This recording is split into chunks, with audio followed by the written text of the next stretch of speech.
Hello, everyone. Welcome to SSP Updates. This is where we explain information from previous updates, and then every once in a while, I bring you fresh intel as well.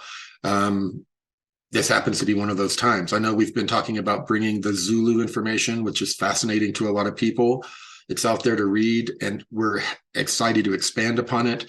But right now, the environment, the crazy environment within Intel communities, and it's a mess. So it's not very often that I get these updates.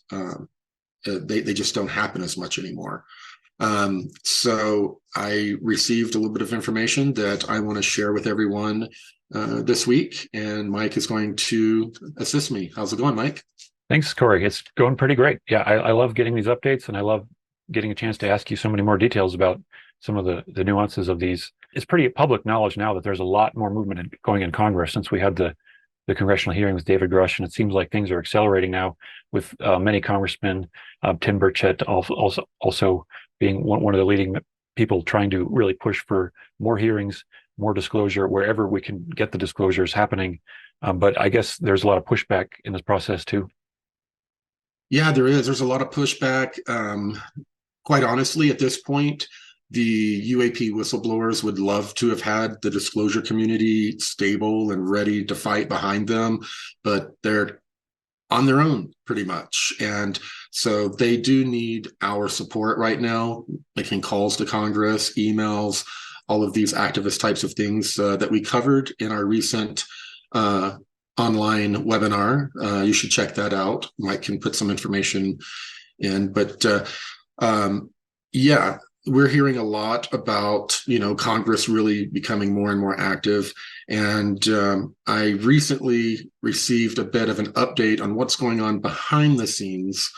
And I had given updates in the past that turned out to be pretty accurate from these people, about 40 people coming forward. And some of the stuff from the last update hasn't come out yet, but I'm told that'll be next year. But so they have been decently accurate.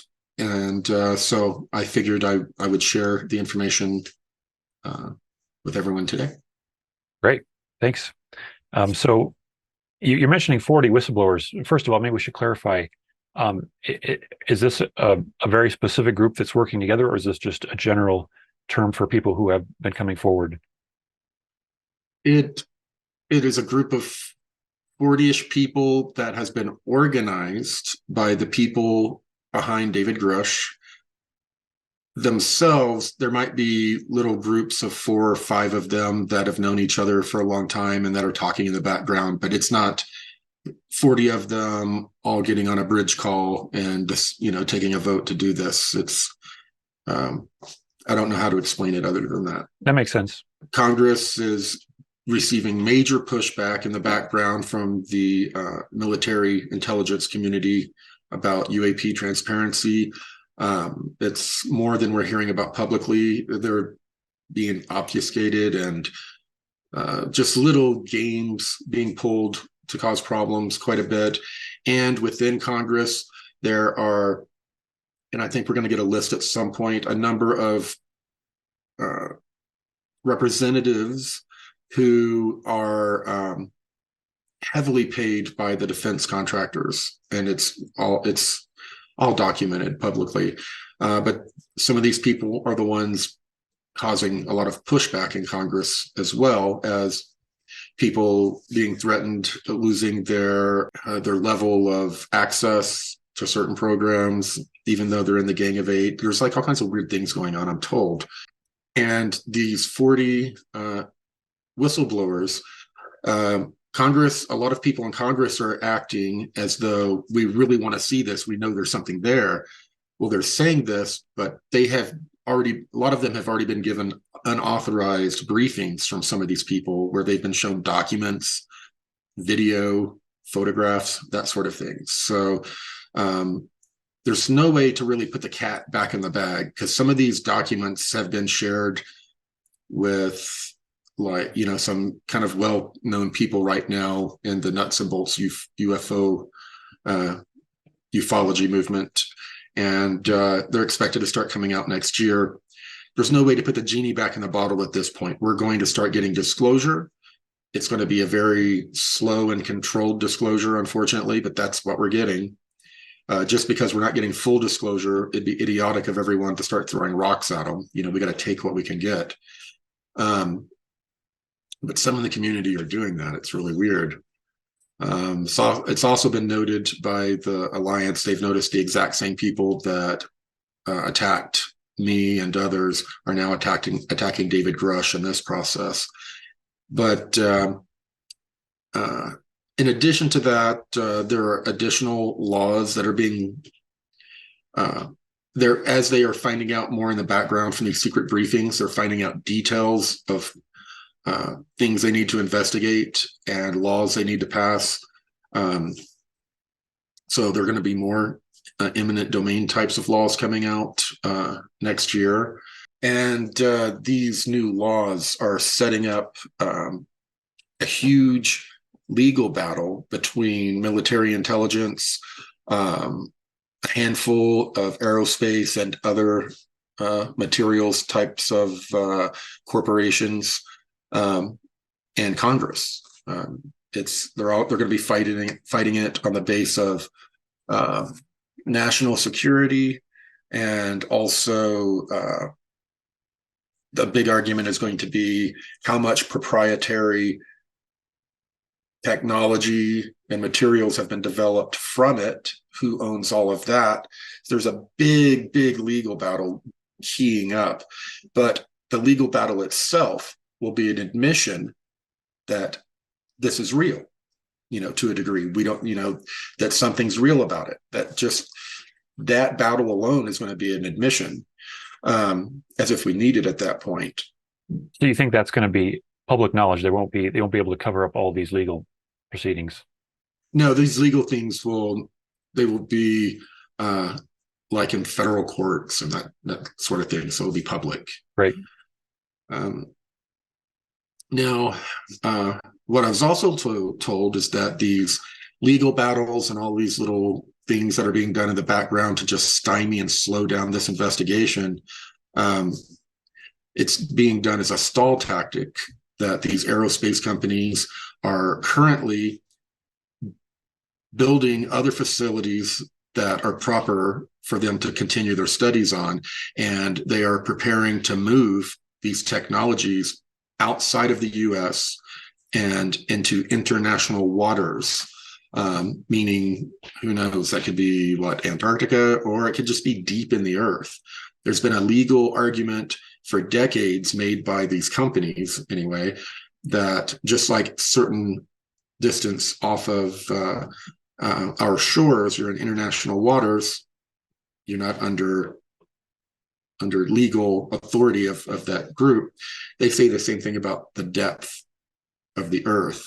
So they have these bases and facilities deep in the earth that they believe are so far down that they're no longer under the legal purview of any nation. So apparently they're preparing, and it's not an easy task. They need time, a good year at least, to prepare the location and start moving all of these items. Even though there'll be a paper trail, they'll have admitted that it exists. There'll be an illegal battle about who owns it. They won't be able to send in the cavalry to come and take back the items, because they will be outside of international waters legally and be unreachable. So they'll be like, yeah, we have it, but there's nothing you can do about it. It's an international waters kind of thing. And then all of these, they're expected Congress to start levying, doing all of these things against contract. It could turn into a really long, drawn out battle where things are leaking out here and there. But that is kind of how it was set up for me, what they're expecting. And next year, there are going to be a lot of hearings, UAP hearings, a lot of information leaking out. Did you have any questions about what I? Yeah, so it sounds like this is kind of a microcosm of what's been happening with the secret space programs, where they just find a way to bring the technology outside of the purview of the government, outside of the view of any potential for oversight. And I assume that's just how it always is going to be with people who actually have the secrets that they don't want to allow to make it back to the hands of Congress. So I guess if Congress is limited, maybe does that mean that there could potentially be more international cooperation? That's what I wonder about. If it's international waters, can there be some kind of treaties to um, go after these groups? Not really. I mean, international waters. Yeah. I mean, they're pretty much. They believe anyway. Now, new laws can be passed saying we extend these. The international community can agree that that is not legal. They can change the laws. Uh, there's a lot that can be done, but that takes time, and that gives these people time to move things, hide things, and further exploit the technology to make money off of during the process. That's what they do, and what corporations do on all levels. They engage in legal battles, but while they're doing that, they still continue the behavior. Yep. Yeah. Maybe I could step back and ask. Um, are you receiving this from a group you would call the Earth Alliance? Yes. Yes. This comes from. Uh, I have to be even more careful these days.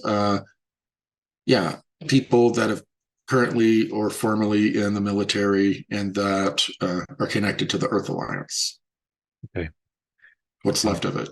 so is this Earth Alliance group that you're talking about? Are they in communication with many of these people connected to Grush who are helping steer things? I don't know. I know that they're supporting these people. This group kind of popped up organically of people that were just like finally wanting the information to come out, and they weren't directly involved or connected to the Earth Alliance.